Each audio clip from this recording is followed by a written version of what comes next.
So in this video, I'm going to show you an AI automation that can actually save you anywhere from 2 to 10 hours per week. And let me explain what I mean by that. So on the right side of my screen here, you can see a message that I've actually received. I've scheduled it to send me a message like this every single day. And whenever I wake up in the morning, I can instantly see any Slack messages that I've missed from the current day or throughout the night. I can see the task that I've scheduled for today. I can see the calendar events also that I've scheduled. I have a list of emails that are unread. I actually get news summaries sent to me too on topics that I actually get to pick. And then I can also monitor any changes in stock prices.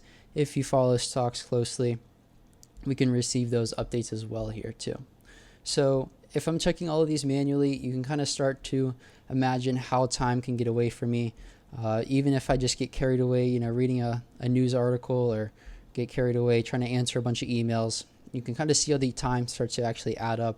And by simply just receiving a message like this every single day, we can actually cut down on a lot of the time wasted from these simple tasks.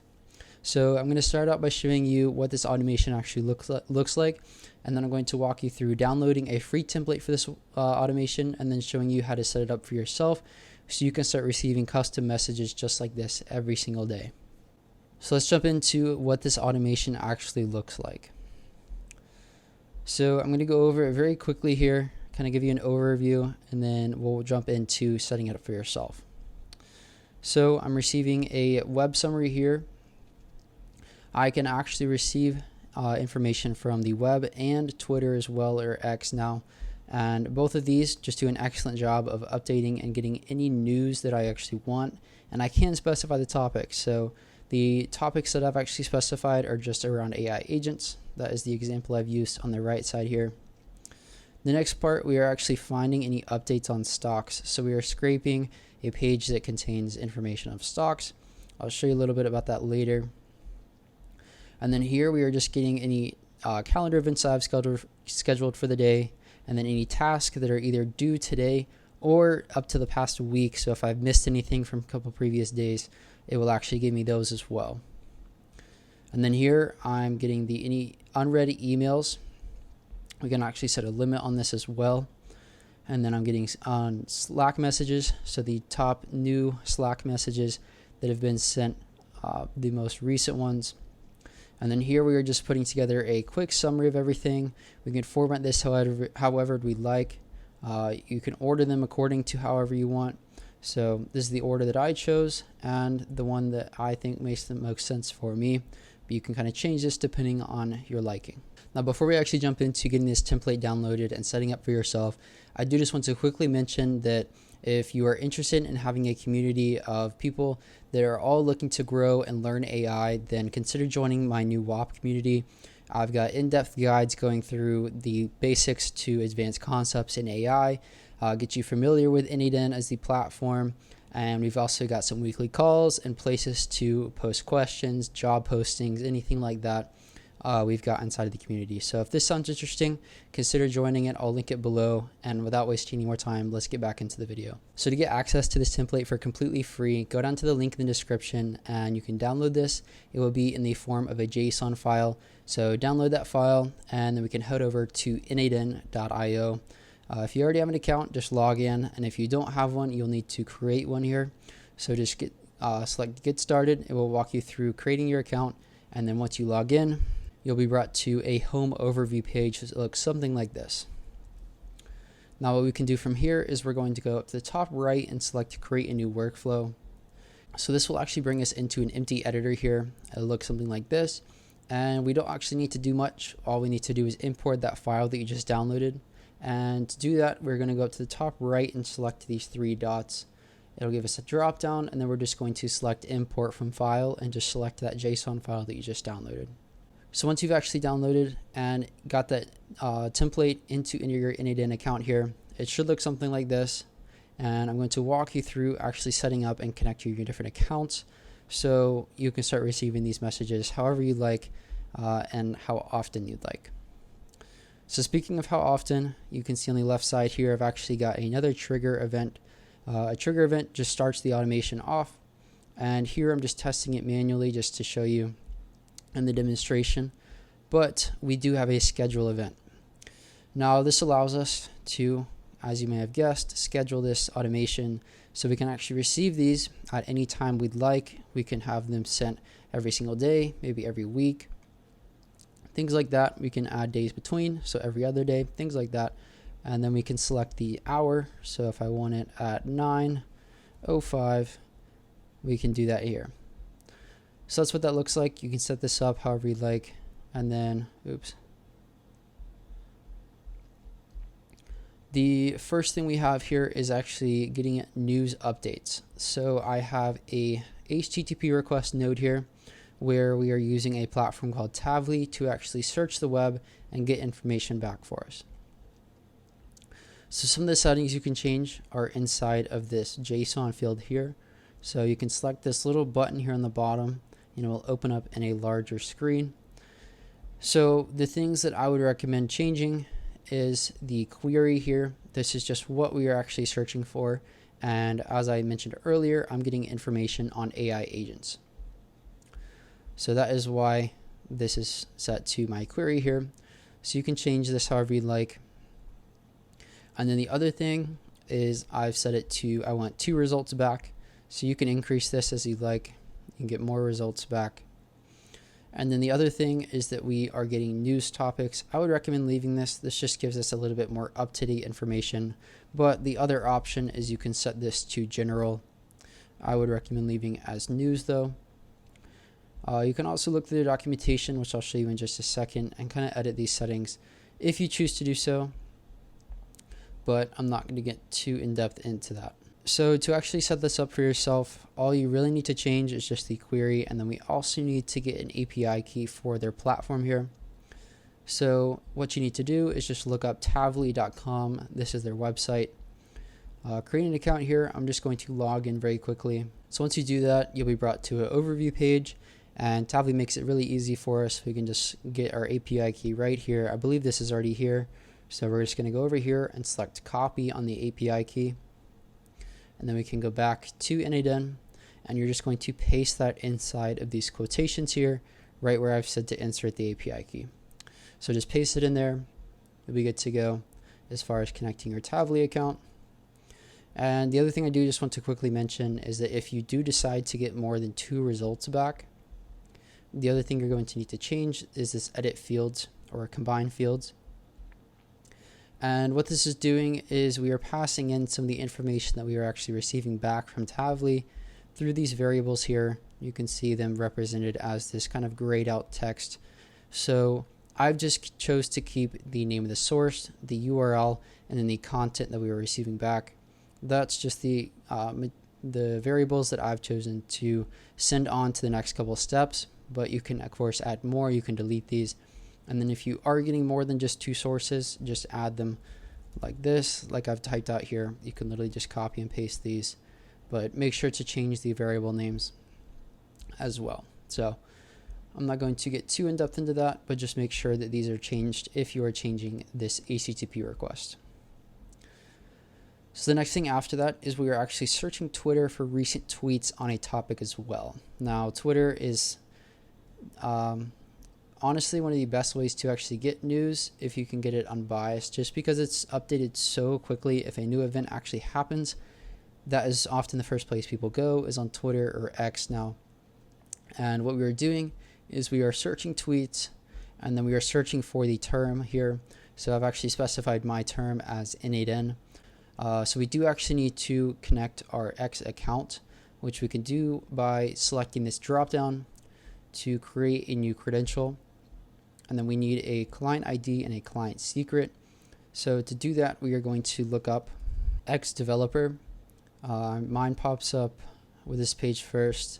And then what we want to do is go up to the top of this page on the right side and select developer portal. So what you'll want to do is select the drop down on this projects and apps screen. We can go to the overview, and then I believe this project is here by default. It does say default. And then what we need to do is actually, now I don't remember if this actually happened automatically. I don't remember if we need to connect a OAuth redirect URL, but this is here, so if you need this, just click on it and copy it. So I believe it's settings, so click on settings of the app, overview, then we can go down to the project, and then we can go down to the app here under apps, click on settings,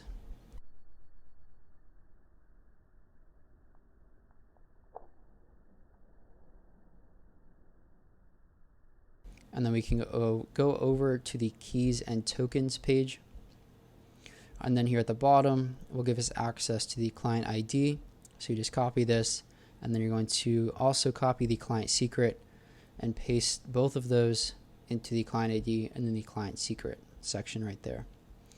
Then we just click save, and that should connect to your account. I'm going to close out of this, and then here we can also limit the number of tweets that we are actually getting. I believe the minimum is 10 and the max is 50. I could be wrong, but I believe those are the limits. So set it anywhere between those two. And then here we're just basically putting all of these 10 tweets into a single item, just combining them. You can see that we are actually receiving 10 items, and then we're just putting them together to send off as well. Down here, we are searching for stocks. So I'm going to open up this HTTP request, and we, in this case, are using a platform called Firecrawl. So to access their page, just look up firecrawl.dev. It'll look something like this, and you can go ahead and you can see you can start for free. We get 500 credits. So log in or create an account. I'm going to go to my dashboard here, and again, they make it really easy. They give us an API key right here on the overview page. We can just copy this and go back into init in here. We're going to scroll down to the header. We are sending a header value with the bearer space and then our API key. So make sure that bearer and this space is still there. You're just going to paste your API key right over this text that I've highlighted here. And then the next thing, we can scroll down, and then again we get this giant JSON body right here. So don't be overwhelmed. I'm going to explain what this is actually doing, but you can see we are actually searching on Yahoo Finance. I've chose to get stock updates on Apple. So if we just look up this URL here, this is what it's looking at, is Yahoo Finance. And then you can just copy the link for the stock or stocks that you want to search. So if I wanted Apple, for example, I just copied their URL here and pasted it in here. So if you want to search multiple, all you need to do is just add a comma, click enter or return, and then we can paste in the other links here as well, and then close it off in quotations, and it should look like this. So that is how you can search multiple. And then these you shouldn't actually need to edit. If you do just want one, don't need a comma there. That'll be there by default. But you shouldn't need to edit any of these. If you're searching for stocks, I've just specified that I want the company name, and then I want to know what has actually changed. If you want more information about the stock, you can literally just type it in here, and it's literally just a prompt as if you're talking to ChatGPT. Just make sure that it's in these quotations like it is right now. And then down here, we are actually receiving properties back. So we're receiving the name of the company, which is represented by a string, and then a summary of changes since yesterday, again represented by a string. So a string is just a series of characters, just plain words basically. So if you don't know what that is, that's completely fine. But everything you're going to be receiving back from this is probably going to be a string. Then down here, I'm just saying that I want both fields back. They're both required. And since I'm just giving it a URL that I actually know has the information, there's no reason that it shouldn't be able to find that information. So don't worry too much about this, but just know that I'm specifying the two variables that I want back, or the two pieces of information that I want back here. And then down here, I'm just saying that both of them are actually required. So that is what this does. You can edit this how you'd like. If you do want to edit it you can literally just copy and paste it. So just make sure that you are separating everything with commas if you are adding more than one field. So you can see I have two properties, the company name and the summary are both listed under the properties because they're indented right here. So you can see those are indented under the properties, and then properties is closed off right there. So you can see that those are connected by that highlighting. So if I want to add another property, I can just copy this section right here. We're going to put a comma, just telling it that there's another field upcoming. We're going to hit return or enter, paste that field here, and then you can see the last field doesn't actually need a comma because that is the end of those section, or of that section. So, and then if we want to remove this, again, just delete, and then we need to remove this last comma as well. So you can see that little red dot goes away. If you need help formatting this, you can just paste it into ChatGPT and say, format in JSON. That's what that is here. So enough of that. We can go on to the next step, which is just saving that ID. So what we are doing, very simply, I'm not going to explain this too in depth here, but we are basically submitting a request to Firecrawl, which is going to crawl that website and get those pieces of information for us about those stocks. So then what we are doing is we need to actually wait just a second for that request to process and that information to be sent back to us. So what we're doing is we're waiting. I give a number of seconds. It is set to, so we're waiting 10 seconds, and then we're checking with Firecrawl again here and seeing if that request has actually been completed and we've gotten the information back. Here we're just checking if it's completed. We are going to get on true, and that will just send us to the next step here. If it hasn't been completed, we're just going to wait a couple more seconds and then check again. So it's just going to continuously check to make sure, it's going to continuously check until we've gotten that request back and we've actually received the information. So the other thing you want to do is also paste in that API key here as well. So just over this section here. So you can just copy it from here again, or go to Firecrawl's page and copy it again here. So copy that, go over to the second request here, and then paste it into this section. So again, you'll have bare space and then your API key. After that, we are getting our calendar events. So I'm going to open up Google Calendar here, and then you'll want to select the calendar that you are actually searching. We can limit the number of events we're getting back. I just left it as 50. I don't have that many scheduled per day. So we are just searching for today's date, or the actual time that we are sending the request, plus 1 day. So that just gets it in 1 day in advance. If you want to search 2 days in advance, 3 days in advance, you can just edit this little one right here and just change it to 2. Simple as that. You can also look back in time. I don't know if you'd want to do that, but you can kind of play around with this variable here. And you could search after, yesterday, so now minus a day or something like that. So we actually need to connect our Google Calendar account, which we can do by, again, going to credential to connect with. We're going to select this drop down and then select create new credential. Now they've actually updated this, but I believe all you need to do is just select sign in with Google. I'll show you what that looks like. So if we do that,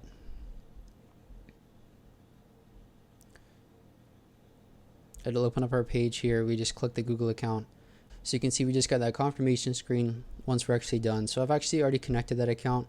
I think yours will look slightly different, but all you'll need to do is just select something like continue, and then it should give you a list of the things that you want anyone to be able to access on your Google Calendar. So it'll give you literally can just go through and click them one by one, or you can just select all. I believe I just selected all, but you can edit those if you like, and then at the end you'll just click submit or something, and then it'll give you that confirmation screen that it's actually connected, and then you can see that it does say it's connected here. So then we are good to go. So I'll close out of this. That is it for the Google Calendar connection. And again, we are just using these aggregate tools to combine, because I more than likely will get more than one event. So we're sending multiple items. So I'm just going to combine those into one item. If you don't know what that means, don't worry about it. But just know that we're combining everything into individual variables that we can reference later. Again, you don't need to worry about that too much. So the next thing I'm doing is I'm actually searching on Notion to get my to-do list items. So I am using Notion for my to-do list, and if you're using a different app, they have other apps available. I believe they have TickTick, which has just been recently added, so you can add that as well. You will have to actually update your innate version if it's not updated, so check out the last video that I actually posted to get access to this. This is a community node, but I'm not going to get into that right now. So for Notion, what we need to do is I'm getting a database page. I'm actually getting many database pages because I've created a database called to-do list example here. So then down here, I'm actually searching for the task that I have coming up. And how I'm doing this is I'm filtering by the due date of that task, and then I'm looking on or before 2 days in advance. So I'll go to my calendar so we can kind of visualize this. So today's Wednesday as the time I'm recording this, and what I'm doing is assuming that I check off my task if I'm done, then I'm going 2 days in advance. And what I'm doing is I'm setting the time to basically 0000. So it's going to go to Friday, but it's going to be at midnight. So it's going to be the very, very start of Friday. So I'm not actually going to get tasks for Friday because it's going to be at midnight of Friday. So 12 a.m. Friday. And then anything before that, so all the tasks that I have to do Thursday, all the tasks that I have to do today, and then if I've missed any in previous days, then I'll get those back as well. So we're not actually searching for Friday, we're just getting Thursday and then Wednesday's task. So that is how I went about doing it. So I'm getting it essentially today's and the next day's tasks, but I'm just doing that I'm just getting the tasks upcoming for the next day. I'm doing that by going 2 days in advance, but then I'm only searching the tasks at 12 a.m. and before. So I'm not actually getting Friday's tasks, I'm just getting Thursdays and then any ones before that. So a little bit confusing, but just know that this gets 1 day in advance. So if you want 2 days in advance, just change this to 3. So it's going to be that minus 1. So I'm getting 1 day in advance. But hopefully that makes sense. If it doesn't, just know that it is 1 day in advance, even though it says 2. So we actually need to connect our Notion account here. So I'm going to do, again, select the drop down, select create new credential. And then we actually need an integration secret. So I'm going to head over to Notion and show you how I've set this up. So I've got a page here which I made. If you are familiar with Notion, just make a page. Name the page, doesn't really matter too much.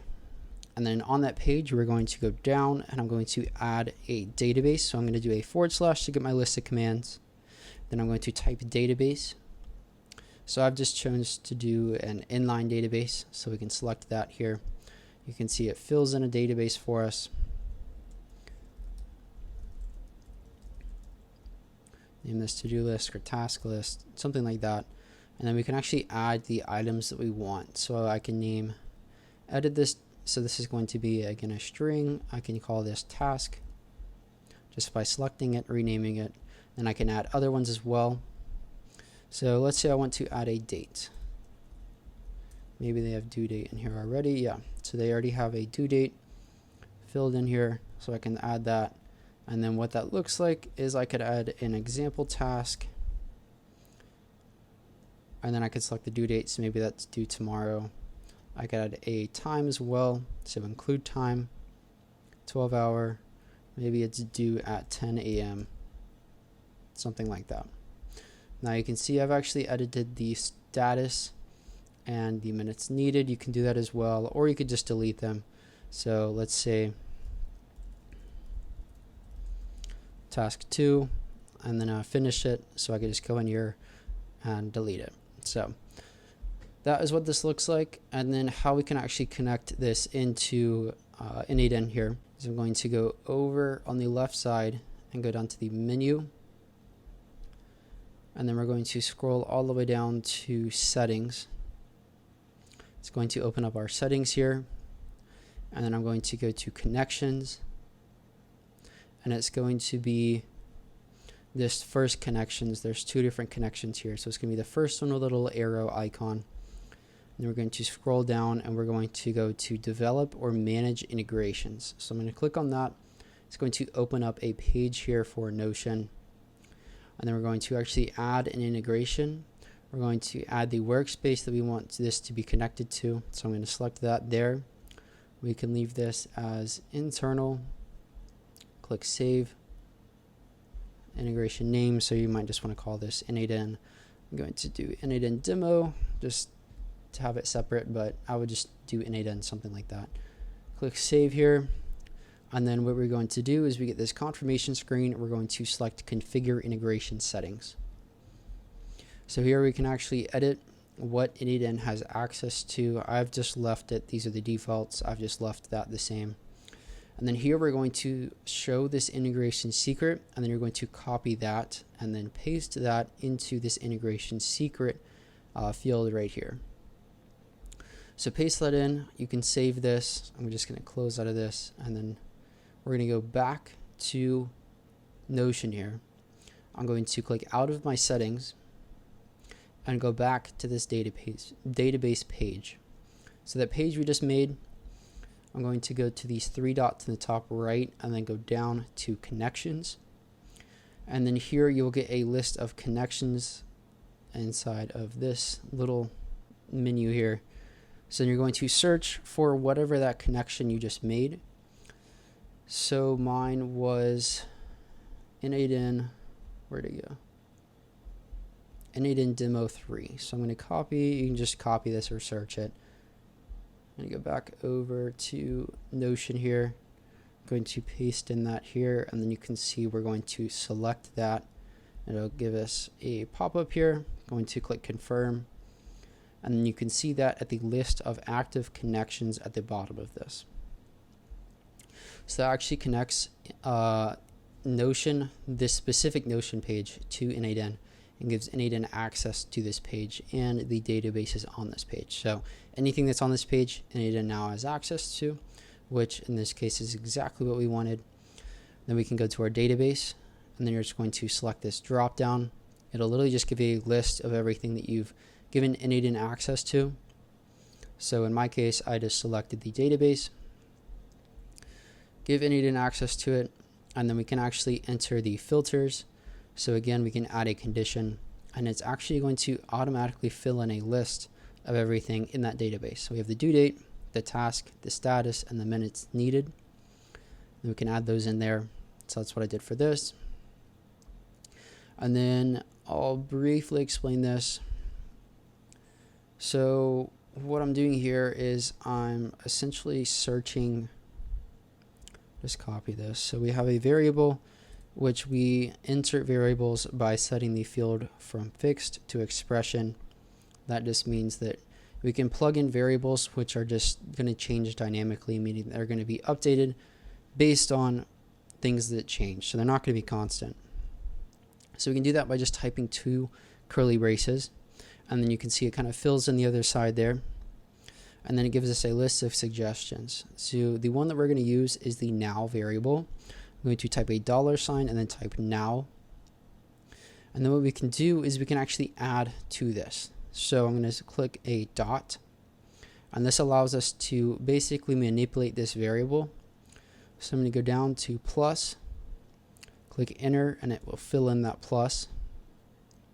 And then you can see we need to enter the number here and then the unit. So we're going to add 2 days.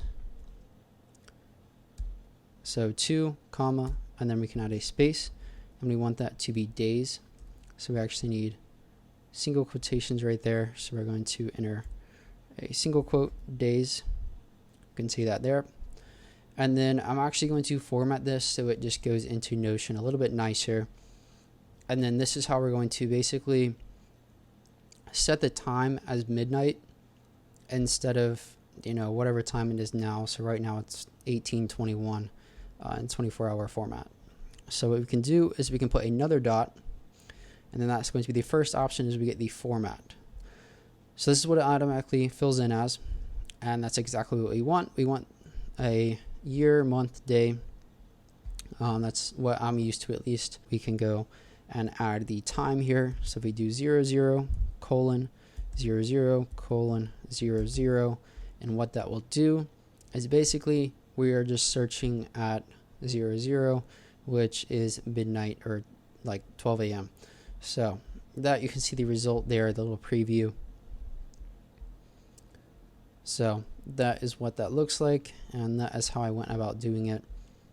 And then you can see we're searching 2 days in advance, but at midnight. So we're starting at our search at that time.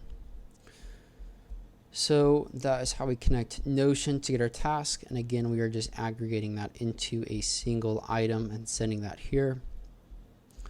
Now what I'm doing inside of Gmail, so I'm going to skip over these two and I'll come back and explain that in just a second. So inside of Gmail, we have a variable. So I'm searching for unread emails from the last 3 days. Now, I don't believe I actually realized about that I just showed you. So technically, we could just, I'm just going to delete that for right now, and we can just do this. We can do a $ now dot minus add parentheses, and then we're going to go back 3 days. So 3 comma days ago. So it'll look like this. So that was basically what I was doing. We might need to format this actually. So going to do that. We can set it to fixed, so it just gives us a date. So if I want to go 3 days ago, you could see that it's giving us like that. So I'm going to say go back to fixed. So we're just going to paste in what I just had, and then we're going to format it the exact same way. So we can go to format. That's what we want, and then we're going to add 00:00:00:00. So this will actually go 4-ish days back, because we're going back 3 days, and then we're setting the time to midnight. So if we've received anything from 3 days ago at midnight on that is unread, so you can see we are only searching unread emails, then we're going to receive those back here. So that's what that looks like. I'm going to just put this back in. You can edit this if you'd like. I did something way harder than it should have been. So I did today's format there inside of a variable, and then I used this AI node here, which allows us to just enter instructions just like this. And I had this JavaScript generated for me. I didn't need to do that, so you can leave that, or you can change it to what I just put. Either one works. This is just way more complicated for no reason. I just didn't realize we could do what I just showed you, but we can. So that's what that does, is we are just searching the past 3 days and getting any unread emails, and we are limiting it to 10. So if you're getting a lot of emails, you might want to just go 1 or 2 days ago using what I just showed you. And then here we actually need to add our Gmail account. So we're going to select the drop down again, create new credential. And then here we just click sign in with Google, same process. Give it the list of permissions that you want N8N to have access to. Click continue. It'll give you a confirmation screen. It'll turn green up here. And you just click save, and you'll be good to go. So that's what that looks like. And then up next, we have Slack. So if you don't use Slack, just skip over this part. But if you do, well, same for everything. If you're not using it, just skip over. But a little late to mention that. Anyways, we have Slack here. To open up this node, we are searching for messages. You can see we can limit the number of messages. So I just chose to get the 5 most recent. So we're sorting by the newest. We can also add the search channels in here that we are searching through. So what this looks like is we are just searching through a search query here, which is literally just a space. that allows us to get everything, and I didn't really think that would be possible, but it is, which is exactly what I wanted to do, is just get everything. So if you just want to search for certain things, you can enter a query here and just search for those. And then we need to create or connect our Slack account. So again, we're going to select create new credential, and then we can use an OAuth 2 or we can use an access token. So we're actually going to be using an access token. You can use either. This just allows us to connect, but for searching, you're going to want to use an access token. So just follow along with me here. So we're going to start by just opening their docs here. Again, I just selected that little link. It opens N8n's documentation. For any of these nodes, we have documentation. So if you're confused, you can go through the docs here and set this up. And what we're going to do is go to Slack API apps. So under this section, using API access token, it gives us a link in step 1 to go to our API apps. Mine is, of course, already logged in. So if you're not already logged in, log in here, and then we're going to create a new app. So select this green button here. We're just going to do from scratch. We'll add an app name. So you can do N8n connection like I did, N8n. I'll do demo. We're going to select our workspace that we want to connect to, and then we're going to select create an app. Now from here we are going to go to the, where is it? The OAuth and permissions. So once we're on OAuth and permissions, we are just going to scroll down to the scopes here, and since we are actually searching our workspace inside of Slack for messages, we need a user token. Now this is different. You can also add bot tokens. So inside of Slack, you can of course have different users, which you are a user. You can also make bots and add them to Slack. So each of these have different permissions, and since we are searching, we need to add a user token, not a bot token. And what we need to do to just search is we're going to add an OAuth token here. It's going to allow us to search for them. We're going to do search read here. It's going to look like that. So that's all we need to actually search. You can also make bots and allow them to send messages. You can set up a trigger event to basically trigger a workflow or an automation when you receive a message as well. So I'm not going to get into that right now just because it is a little bit more complicated, but just know that if we are searching, we need to use a user token and then use this scope. So if I search for the same thing on the bot token, you can see we don't actually get access to that, I guess, unless you're on the enterprise plan for Slack. So we're going to use the user token. You can see we've added that permission there. So search : read.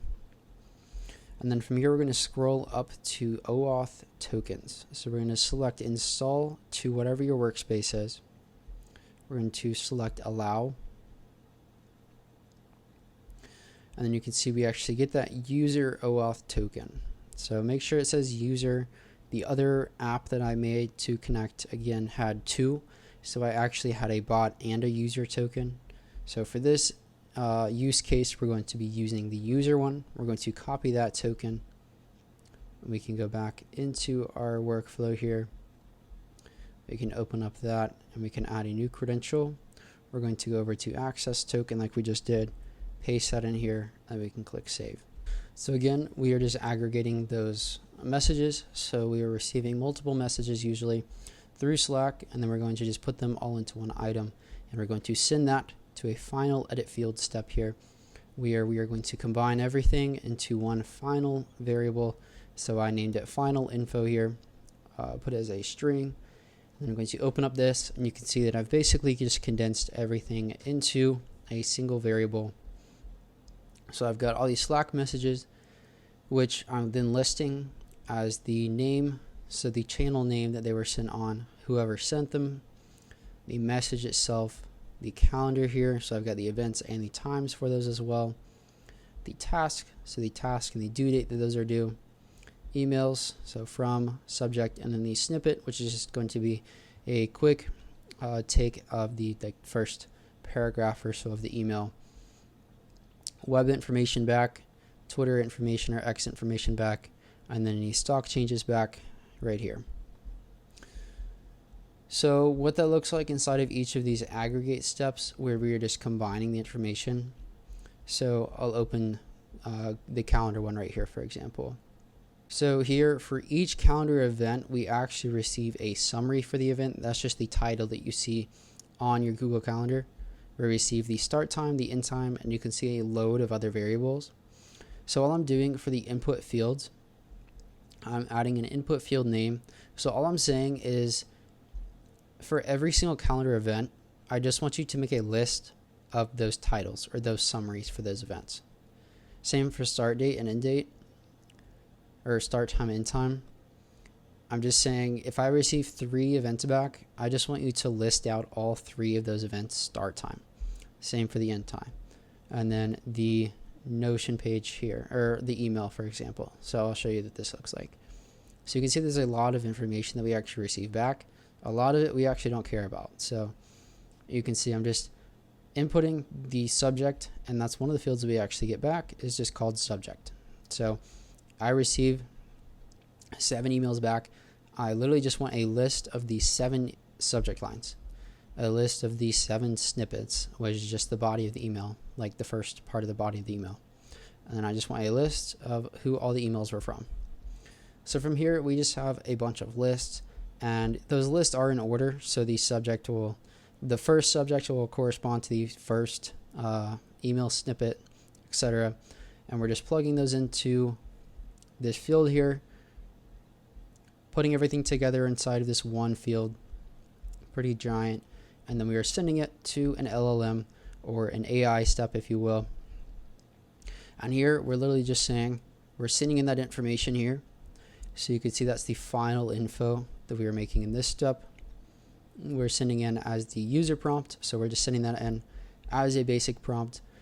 And then we have a quite extensive, not too long, but it is a little bit longer of a system message here, especially if you're not used to these. We're defining a role. These are just some good practices to follow. We're just saying you're an expert, you need to format, basically just saying to format everything. So depending on the information that you're getting, you're going to, of course, want to edit this workflow, but also remember to edit, this edit field step and then the AI prompt here. So I'm just giving it some information. I'm saying this is the information that you're actually going to be receiving that I want back about my day. So stocks, tasks, calendar, Slack messages, and then news, which we're getting from web and from X. And then here I'm actually defining how I want that output back. So you can kind of play around with this, and you might want a different order. I want these Slack messages, then the task, then the calendar events, and so on. And then here at the bottom, I'm saying, I want it super easy to read. Make sure there's enough spacing so everything's not, grouped together. I want dates relative, so today, tomorrow, not like, a super long drawn out date, time, 0000. Just makes it a little bit easier for me to read. And then here I'm just saying, summarize all the Slack messages, turn them into a bulleted list. And then here I'm just saying, summarize. So, this person said whatever in whatever chat. Here I'm just saying, list them in order. So whoever sent them first, etc. And then, so today's date, just so it knows what today's date is when it's actually going about these. Because, I could have tasks due in the future, tasks due yesterday if I missed a couple, things like that. But that's what the system message looks like. You can edit this however you'd like, of course. So the other thing, along with editing this basic LLM chain prompt here, so you can go through and edit the system message, which is right here, as well as the user message. The other thing we need to do is actually add a chat model. So I'm going to select on OpenAI here. You can use other ones as well if you want to do that. So you can just click delete, add a new one, select any of the ones from the list. I'm just going to show you how to connect to OpenAI very quickly. So we're just going to open up this chat model tool here. We're going to select the drop down on the credential to connect with, select new credential, and then we need an API key here. So to do that, very, very simple. All we need to do, you can see I literally just looked up OpenAI API. Then we're going to click on API platform for OpenAI's page here. Going to quickly log in here. And when we do that, we're going to select login and go to API platform. So once we do that, it'll bring us to a page that looks something like this. Doesn't have to look exactly. We're just going to go up to the top here and select dashboard on the top row. Then we're going to go over to the left side and go to API keys. And then here we can select create a new secret key. It'll then ask us to name that secret key, and then it'll give us that secret key. So make sure you write this down somewhere, but don't share it with anybody. You will have to add a little bit of money to this account. It's like $5 minimum, and it will last you a very, very long time. So you don't have to worry about that. Just add $5, and I'll give you a secret key here, and then we'll copy that key and just paste it into this API key section here. Click save, and that will connect to your OpenAI account. Click out of there. You can change the model if you like, or just leave it as 4.0 mini. Click out of there, and then finally we are sending this back through Telegram, which is just the platform that I've chose to use. So to create a Telegram account, you can just go to their website. This is what their website looks like. Just download whatever app that you're using it on. You can use it on your laptop and your phone, so you can receive them in both places, which is very, very nice.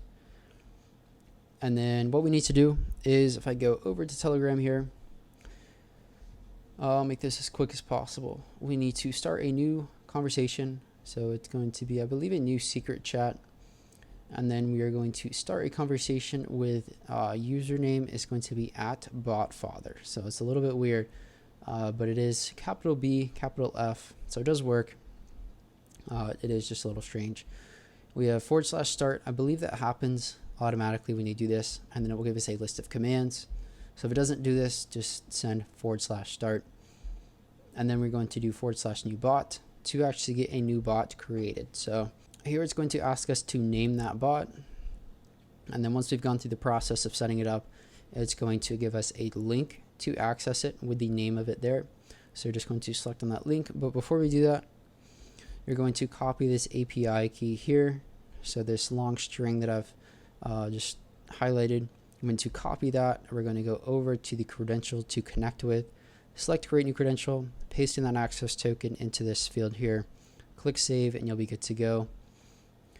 And then we actually need to get this chat ID. So how we do that is you can just send a message to this bot. So just click on this link.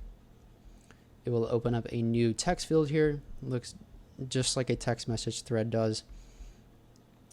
And then how we can actually do this is I'm going to click save on this workflow. Just do that kind of as you go. I'm going to deactivate this first trigger here. So deactivate both the triggers. You can do that by just clicking this little power icon. And then I'm going to go over. I'm going to add a step. I'm going to search for Telegram. Select on Telegram here. We're going to go down to send, or no, we're going to go down to triggers actually. So the ones with the little lightning bolt next to it, and we're going to do on a message. So your account will already be connected. We're good there. We're going to move this over. And then what we're going to do is just we're going to click play on this step here. And now you can see it is actually waiting for us to send a message in Telegram. So make sure we're on that bot that we just created. We're just going to send a message. It doesn't matter what we say. I'm just going to say test. You can see we get that item through. And then you can see we actually get information about that chat. And one of those is the chat ID. So under this chat section, we get the ID for that chat. So we're just going to copy this number right here. And we can go over back into Telegram here at the bottom. And you're just going to paste that into this section here for the chat ID. And then we are just sending the text message as the text response from this AI step or the LLM chain right there. Now the other option here at the bottom, just if you care about it, turns off the innate attribution. So you can, that is on by default. So I can add that, which you can do by just adding the field. So add field, append innate attribution, and turn it off. So you can see there's nothing at the bottom. If I go up, however, so you can see some of these messages at the bottom have this message was sent automatically with innate in. It doesn't really affect it if we're reading it ourselves, but you can turn that on or off if you like. So right now this is set to off. So that does it. A lot of connections here, but hopefully it wasn't too bad. If you do have any questions, drop a comment below. I know this was a lot of different platforms we were using, but hopefully this is helpful. The other thing you have to do is just disconnect this by just going over this little line here. Click the trash can, it just disconnects it. We can drag in this schedule. We can just turn it on by clicking the power button. You can see it's now active. Drag it to the HTTP request, and then we can go ahead and delete the Telegram trigger here. And from there, all you need to do is just click save. Remember to do that as you go. And then we can turn this workflow from inactive to active. Select got it. And now this workflow will be running in the background.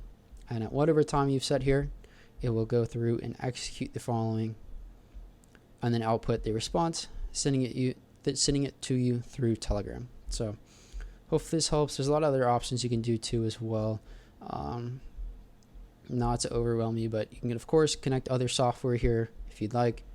You can send voice messages if you would like to get into that. But yeah, hopefully this was helpful. Again, yeah, drop a comment. I know this was a ton of connections, a ton of software you're using, but hopefully it is helpful. If it was, leave a like and subscribe. And yeah, have a good one.